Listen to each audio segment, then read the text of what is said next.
ஏத்துக்கிட்டாரு அப்படின்னு நம்ம அர்த்தம். சில நேரத்துல நம்ம சில விஷயங்களை டக்குன்னு கவனிக்காம இருக்கலாம். ஆனா நம்மளை சுத்தி நடக்கக்கூடிய சில விஷயங்கள் கடவுள் நம்மளுடைய வேண்டுதலை ஏத்துக்கிட்டார் அப்படின்னும், சில வேண்டுதல்களை ஏற்றுக்கொள்ளவில்லை அப்படின்னும் அர்த்தம் இருக்கு. சில நேரத்துல நம்ம அதை கவனிச்சு பார்த்தனால ஓகே நமக்கு தெரிஞ்சிருக்கும். சில நேரத்துல நம்ம வேண்டிட்டு அப்படியே வந்துருவோம், எதையும் கவனிக்க மாட்டோம். அதனால நம்ம வேண்டுதல் நடக்காமலே போயிடும் அப்படின்னு அர்த்தம் கிடையாதுங்க.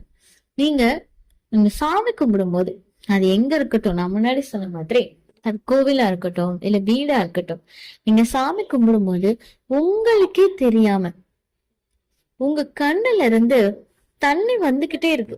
எதுக்கு அழுகுறீங்கன்ற காரணமே உங்களுக்கே தெரியாது, ஆனா கண்ணீர் வந்துகிட்டே இருக்கும். அப்படின்னா கடவுள் உங்க வேண்டுதலை ஏத்துக்கிட்டாரு அப்படின்னு அர்த்தம். அது நீங்க கஷ்டம் தாங்க முடியாம அழுதாலும் சரி,